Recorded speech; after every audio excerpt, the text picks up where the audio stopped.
हाँ, तो प्यारे बच्चों, महक क्लासेस में आप सभी बच्चों का स्वागत है। तो बच्चों, पिछले वीडियो में हमने पास्ट इंडेफिनिट टेंस के बारे में बात करी थी। आज अपन बात करेंगे पास्ट कंटिन्यूअस टेंस के बारे में, ठीक है, कि ये टेंस हमें क्या बताता है। तो देखो बच्चों, पास्ट कंटिन्यूअस टेंस की अगर बात करी जाए तो इसका यूज कब किया जाता है? पास्ट यानी भूतकाल में किसी समय पर कुछ हो रहा था। कहने का मतलब ये है कि पास्ट टाइम यानी पास्ट में, भूतकाल में किसी पर्टिकुलर समय पर कुछ हो रहा था, तो ऐसी सिचुएशन जब भी हो तो पास्ट कंटिन्यूअस टेंस आता है, ठीक है।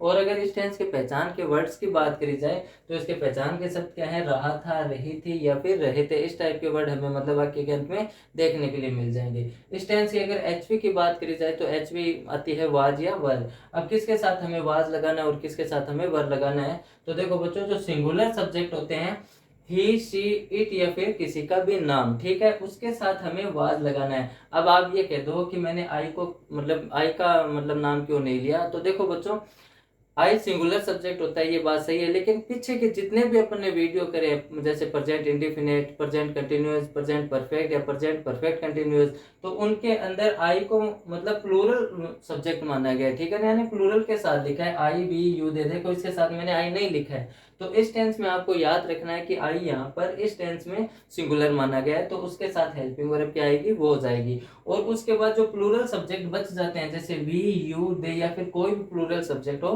तो उसके साथ हमें हेल्पिंग वर्ब क्या लगानी है? वर्ब लगानी है, ठीक है। फिर अगर वर्ब की बात करी जाए तो वर्ब कौन सी आएगी? V1 में आईएनजी। अब कंटिन्यूअस जितने भी टेंस हैं उसमें वर्ब की फर्स्ट फॉर्म में क्या आता है? आईएनजी आईएनजी आता है। ये मैंने आपको पहले बताया, ठीक है। तो चलो अब अपन सिंपल सेंटेंस देखते हैं, ठीक है। अगर सिंपल सेंटेंस के फॉर्मूले की बात करी जाए तो सबसे पहले सब्जेक्ट, उसके बाद वॉज या वर, फिर V1 में आईएनजी और उसके बाद ऑब्जेक्ट, ठीक है। जैसे एग्जांपल देखो, वह खेल रहा था, तो देखो रहा था वर्ड आ रहा है, पहचान मिल रही है, ठीक है ना। तो उस वाक्य सूत्र के अकॉर्डिंग हमें सबसे पहले क्या चाहिए? सब्जेक्ट चाहिए। और वाक्य में सब्जेक्ट कौन है? वह रहा था, लड़का है तो ही, ठीक है। फिर चाहिए हमें वॉज या वर, तो ही देखो क्या है? सिंगुलर सब्जेक्ट है, तो इसके साथ हेल्पिंग वर्ब क्या आएगी? वॉज, ठीक है। उसके बाद V1 में आईएनजी यानी क्रिया, यानी काम इसमें क्या हो रहा है? देखो खेल रहा था यानी खेलने की क्रिया हो रही है, खेलने को हम क्या बोलते हैं? प्ले। और उसके साथ क्या लगा देंगे अपन? आईएनजी, ठीक है। तो ये बन जाएगा प्लेइंग। उसके बाद ऑब्जेक्ट चाहिए। अब अगर वो खेल रहा था तो क्या खेल रहा था, मतलब ऑब्जेक्ट हमें दिया नहीं है, ठीक है। अगला सेंटेंस देखो, हम हंस रहे थे, तो इसमें सब्जेक्ट कौन है? हम, तो हमको हम क्या बोलते हैं? वी, ठीक है। अब हमें चाहिए वॉज या वर, तो वी देखो क्या है? प्लूरल सब्जेक्ट है, तो प्लूरल सब्जेक्ट के साथ हेल्पिंग वर्ब क्या आती है? वर आती है। तो इसके साथ अपन हेल्पिंग वर्ब क्या यूज ले लेंगे? वर, ठीक है।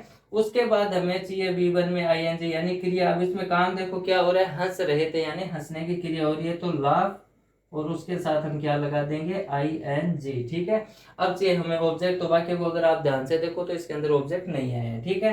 अब अपन बात करते हैं नेगेटिव सेंटेंस की। अब नेगेटिव सेंटेंस में ज्यादा कुछ नहीं है। अगर 3 नंबर पे आप नोट का यूज ले लो तो ये नेगेटिव बन जाता है। जैसे ही अगर आप नोट को हटाते हो तो देखो पूरा सिंपल सेंटेंस मतलब बन जाता है। तो बस वो कुछ नहीं है, 3 नंबर पे क्या आ जाता है? नोट आ जाता है। जैसे तुम खाना नहीं खा रहे थे, ठीक है, तो नहीं आया, नहीं ने क्या सेंस दिया? ये नेगेटिव सेंटेंस है। और पहचान के वर्ड देखो लास्ट में आ रहे हैं, ठीक है। तो हमें सबसे पहले क्या चाहिए? सब्जेक्ट। और वाक्य में सब्जेक्ट कौन है? तुम, तो फिर यू, ठीक है। उसके बाद चाहिए हमें वॉज या वर। अब देखो यू क्या है? प्लूरल सब्जेक्ट है, तो हेल्पिंग वर्ब इसके साथ क्या आएगी? वर आएगी, ठीक है। You were. उसके बाद क्या है? नोट, तो 3 नंबर पे नोट आ जाएगा, यू वर नोट। फिर V1 में आईएनजी। अब इसमें क्रिया देखो, खा रहे थे यानी खाने की क्रिया हो रही है, खाने को हम क्या बोलते हैं? ईट। और उसके साथ क्या लगा देंगे? आईएनजी, तो ये बन जाएगा eating. You were note eating. अब चाहिए ऑब्जेक्ट। खाने की अगर क्रिया हो रही है तो क्या खा रहा था वो? खाना, तो फूड। तो you were not eating food, ये लो आपका नेगेटिव सेंटेंस भी हो गया, ठीक है। अब अपन बात करते हैं इंटेरोगेटिव सेंटेंस की। अब इंटेरोगेटिव सेंटेंस में कुछ नहीं है। अगर इस सिंपल सेंटेंस को अगर आप ध्यान से देखो, देखो वाज वर 2 नंबर पे आ रहा है, तो बस ये पहले आ जाता है और सब्जेक्ट बाद में चला जाता है। आप देख लो, ये हेल्पिंग वर्ब पहले आ गई है और सब्जेक्ट बाद में आया है, ठीक है ना, इतना ही, और कुछ नहीं है। और पहचान मैंने आपको बताई है, किससे शुरू होता है, क्या से शुरू होता है। अब हमें चाहिए सूत्र के अकॉर्डिंग पहले वाज या वर यानी हेल्पिंग वर्ब चाहिए। और हेल्पिंग वर्ब अपन किसके अकॉर्डिंग लगाते हैं? सब्जेक्ट के अकॉर्डिंग। तो वाक्य में सब्जेक्ट कौन है? वह है। रही थी, इसका मतलब लड़की है, शी सिंगुलर सब्जेक्ट है, और सिंगुलर सब्जेक्ट के साथ हेल्पिंग वर्ब क्या आती है? वो आती है, ठीक है, तो वोज, ठीक है। उसके बाद सब्जेक्ट आएगा तो शी। उसके बाद V1 में आईएनजी। अब क्रिया देखो गा रही थी यानी गाने की क्रिया हो रही है, गाने को हम क्या बोलते हैं, सिंग, और उसके साथ लग जाएगा आईएनजी तो ये बन जाएगा सिंगिंग, वो से सिंगिंग। फिर चाहिए हमें ऑब्जेक्ट, अगर क्रिया गाने की हो रही है तो वो क्या गा रही थी, एक गीत, तो ये हमारा ऑब्जेक्ट हो जाएगा ए सॉन्ग, और लास्ट में क्या आ जाएगा, क्वेश्चन मार्क, यानी वो से सिंगिंग है सो क्या भाई गीत गा रही थी। अब अगला वाक्य देखो, इंटेरोगेटिव नेगेटिव। अब इंटेरोगेटिव से ही इंटेरोगेटिव नेगेटिव बनता है, मैंने आपको पहले बताया। 3 नंबर पे बस नोट का यूज कर लो, अगर नोट को जैसे ही गायब करते हैं तो इंटेरोगेटिव का सेंटेंस बनता है, तो बस 3 नंबर नोट आ जाएगा। ठीक है, शुरुआत इसकी भी क्या से शुरू होगी और मतलब नहीं भी आ जाएगा। ठीक है, तो चलो स्टार्ट करते हैं। तो वाज या वर चाहिए, तो इसमें सब्जेक्ट देखो, क्या राम और श्याम टीवी नहीं देख रहे थे, तो इसमें सब्जेक्ट कौन है, राम और श्याम, ये पूरा साथ में है। ठीक है ना, तो ये प्लूरल सब्जेक्ट हो गए क्योंकि एक से ज्यादा है। ठीक है, तो प्लूरल सब्जेक्ट के साथ हेल्पिंग वर्ब क्या आती है, वर, तो वर। फिर सब्जेक्ट आएगा राम और श्याम, राम एंड श्याम। ठीक है, उसके बाद 3 नंबर पे नोट आ जाएगा। फिर चाहिए V1 में आईएनजी। अब क्रिया देखो देख रहे थे, देखने की क्रिया हो रही है, देखने को हम क्या बोलते हैं, वॉच, और उसके साथ क्या लग जाएगा, आईएनजी, तो वॉचिंग। फिर चाहिए हमें ऑब्जेक्ट, अगर क्रिया देखने की हो रही है तो वो क्या देख रहे थे, टीवी, तो टीवी ऑब्जेक्ट हो जाएगा, और लास्ट में क्या आ जाएगा, क्वेश्चन मार्क, यानी कि were Ram and Shyam not watching TV, क्या राम और श्याम टीवी नहीं देख रहे थे।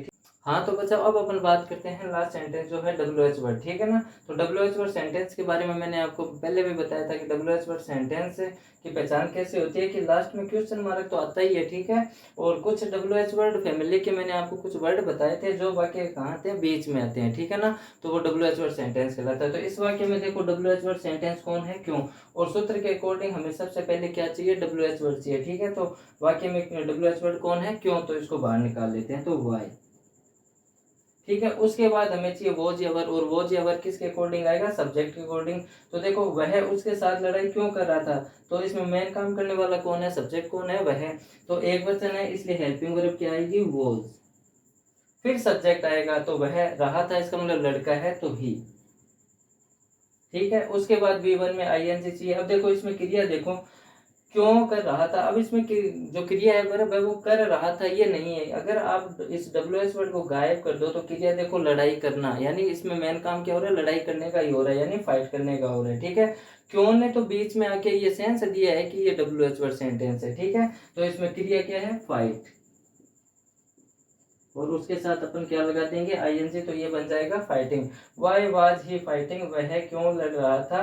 अब ये ऑब्जेक्ट किसके साथ लड़ रहा था, उसके साथ, है ना, तो ये क्या हो जाएगा, ऑब्जेक्ट हो जाएगा, तो विथ हिम, और लास्ट में क्या आ जाएगा, क्वेश्चन मार्क। ये लो बच्चों आपका WH वर्ड सेंटेंस भी क्लियर होता है। ठीक है, तो बच्चों ज्यादा कोई खास नहीं है इस टेंस के अंदर, ये मतलब एकदम मतलब टेंस है। ठीक है ना, अच्छे से पढ़ो, अच्छे से ध्यान दो, मन लगा के पढ़ोगे तो जरूर सीख जाओगे। ठीक है, मिलते हैं नेक्स्ट वीडियो में, तब तक के लिए बाय।